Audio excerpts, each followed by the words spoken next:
So today's episode, like what we really want to get into is we want to talk about, we went down to Guyana, spent some time down there, met with some of the big players that are in Guyana doing things, learned a lot about it. Right? We had this idea of what was happening in Guyana, what we read, and then we went down there and we had a different experience. We want to share a little bit about that. What was your like expectation going into that trip? Yeah, it's a great question because I think anybody travels to a new city, new country, or even, hey, I'm going to go visit my neighbor's house or whatever. You have this expectation. Yeah. And oftentimes you walk in and say, whoa, pleasantly surprised or shocked or whatever. So for me, I thought, okay, this is clearly an oil play here. I'm not like an oil guy necessarily. So I can go learn about it, but I don't know how I'm going to get involved here. So that was my thought going in. Yeah. What happened and what is obvious in hindsight is that when we were there, we saw that the oil players not only were established, they were essentially, let's say, walled off. Everything that they have developed is set in stone. They've got their system going on. They've got their subcontractors. They've got the infrastructure for their operation going on. But the supporting industries, like our ride from the airport to the main city, atrocious. Like it's Totally. so underdeveloped. You arrive at this, I would just put it as like a first world airport, kind of like it's the same airport that is everywhere. You go in, there's marble, you land, it's all white overhead lighting. You're like, I could be anywhere. Big picture of the president welcoming Big me. picture You're of the like, "Oh, this place is president, great." business conferences everywhere, pretty seamless to get through. And then what happens? You walk out and it feels, for me, it felt like I was in India. Yep. And you've got 200 people all, hey, I'll give you a ride. I'll give you a ride. You know, holding signs, trying to convince you to get into their car.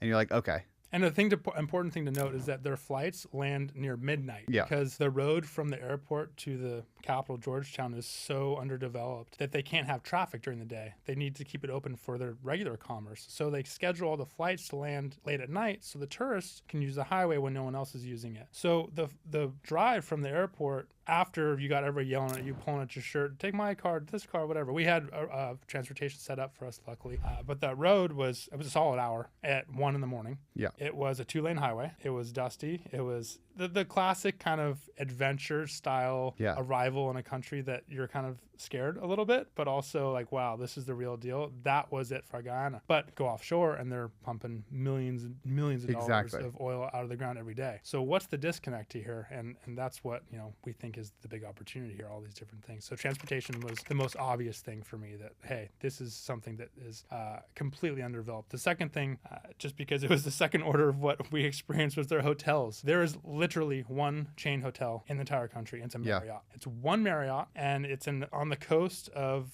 Georgetown, and it's, when we were there, between $500 and $1,000 per night, US dollars, and the hotel was pretty much booked up. And it wasn't necessarily like a conference weekend or anything. And it wasn't necessarily a nice Marriott. No. It was a Marriott. Yeah, it was a it was a Marriott in Guyana with a pool, right? That was it. That was it. And the rooms were totally normal. Yeah. So we're talking like New York, tier 1 city prices times 2 for subpar size rooms. So we ended up at this other it was a hotel, but I would call it maybe like a guest lodge, a local guest lodge. It was clean. I can't complain about it, but that was the only option, was either the Marriott or you're doing these local Guyanese guest lodges. In our check-in, we had a group of people, and it took us way too long. We were up until like 2 or 3 in the morning, checking everybody in. They're scanning credit cards and taking down handwritten notes of license or driver's license numbers and passport information. It was just completely underdeveloped. And honestly, everyone was really nice. The experience wasn't horrible. It was just an eye-opener to how far they have to go to develop all the services that support the oil industry there.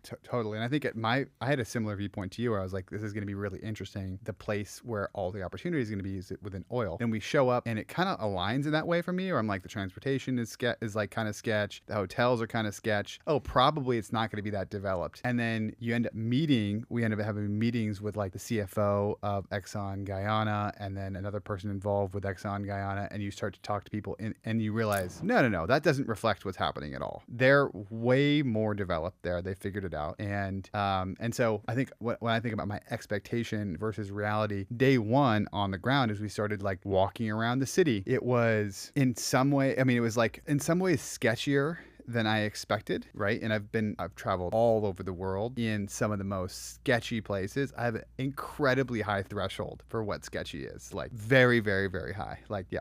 So, and I was like, oh, this is pretty sketchy. This feels pretty sketchy walking around. I don't really want to walk around by myself. It doesn't feel comfortable. And then you also see at the same time this mix between the construction that's happening and in between kind of like almost like shanty areas, right? And so that takes me back to like, I was in India for 3.5 months in like around 2008. And I was like, this feels so similar to where I was in India, where you're seeing the construction and the growth happening and it's mixed in. And to me, that was the biggest sign in my head of like, okay, we're at a period where this place is about to change significantly. And all the things that take a city from being, maybe like a third world city to a first world city, they're going to happen. It's just a matter of like when and how.